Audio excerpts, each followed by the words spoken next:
Russia breaking news. Putin readies army for fresh onslaught.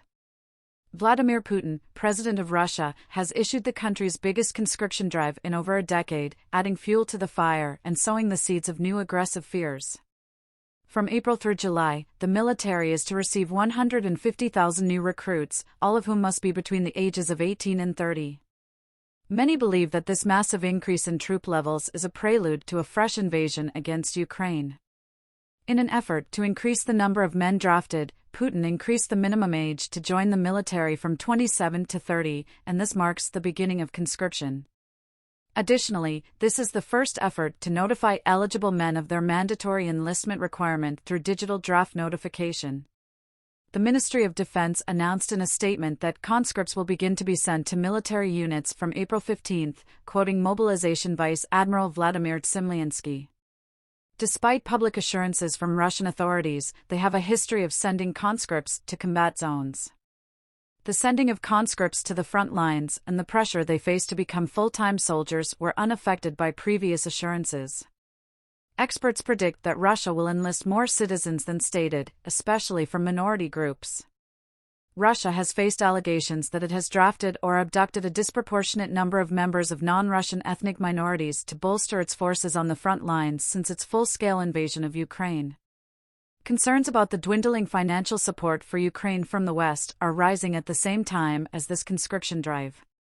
Volodymyr Zelensky, president of Ukraine, recently warned in an interview with the media that the country risks retreating and ceding land to Russia unless the United States provides military aid immediately. With the help of the United States Congress, the Biden administration is attempting to pass a vital international aid package worth $95 billion, which includes $60 billion for Ukraine.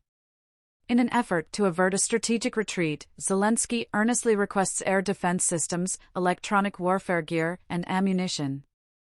Elon Musk, meantime, has weighed in on the war in an opinion piece he published on X, previously Twitter, further igniting the discourse surrounding the fight. Since Russia's army is bigger and better fortified, Musk said that it was foolish for Ukraine to try to counterattack. He foretold that Russia would take additional land, especially if the war went on for a long time, and could even take the important port city of Odessa. Moscow will continue to expand its territory until it reaches the Dnieper, a formidable obstacle that will be difficult to overcome, according to Musk's writing. But if the conflict continues for an extended period, Odessa will also fall. The only real concern, in Musk's view, is whether or not Ukraine will lose access to the Black Sea altogether. Before that occurs, I suggest negotiating a settlement. On Sunday, the Israeli army released additional details regarding an assault on a hospital and announced that it is still fighting in the Gaza Strip against the Palestinian Islamist groups Hamas and the Palestinian Islamic Jihad, PIJ. According to the Israel Defense Forces, IDF, the military struck a number of targets, including what they believe to be a PIJ command center in the courtyard of the Al-Aqsa Hospital in Deir al-Balah. The Gaza health authorities reported that 4 individuals lost their lives in the incident. According to Palestinian media, 4 journalists were among the 17 injured souls when an assault on a courtyard tent left them in critical condition. According to the Israeli Defense Forces, terrorists were present at the jihadist command center. But according to Gaza's press office, the attacked tent belonged to refugees. The IDF stated that the facility itself was unharmed. The army claimed, without providing details, that the command center was intentionally assaulted with the goal of minimizing harm to hospital onlookers. At first, it was not possible to independently verify any of the data. A day prior to the remarks, the Israeli Defense Forces, IDF, said that they had attacked 80 locations along the shoreline, including military installations and hideouts for Hamas members. The IDF has reported that the army's assault against the Shifa hospital in Gaza, a city in the northern coastal strip, is ongoing. The hospital is home to extremists who have taken up residence there. Military officials have claimed responsibility for the deaths of innocent people in multiple hospital facilities, while others have pointed to the deaths of terrorists. Troops pursued and killed armed, high-ranking Hamas members in a stairway after an exchange of gunfire.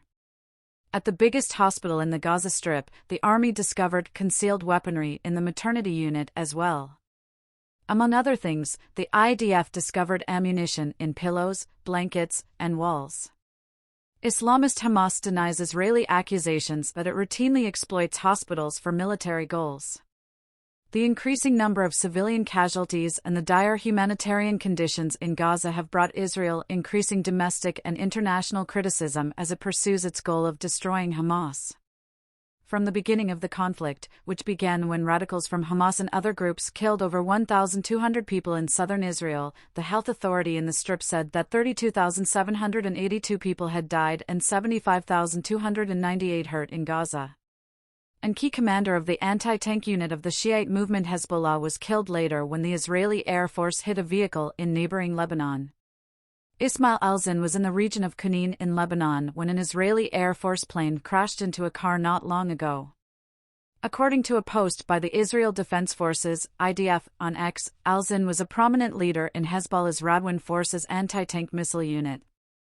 He was in charge of scores of anti-tank missile assaults on Israeli civilians, villages, and security forces, and he was also a great source of information about these weapons, the author writes. At first, it was not possible to independently verify the information. Militants in Israel said that on Sunday, Lebanon launched further rocket assaults against villages along Israel's border. As a result, one service member sustained injuries. According to their account, the military retaliated by attacking locations in southern Lebanon. Ever since the Gaza war broke out at the end of last year, there has been nearly daily cross-border military action. This latest flare-up, which has claimed lives on both sides of the border, is the most severe since the war in Lebanon in 2006. After the Israeli shelling of the Gaza Strip, a wounded Palestinian is lying in a corridor at the Al-Aqsa Martyrs Hospital in Deir al-Balah. Strokes and APA photos courtesy of Zuma Presswire/DPA.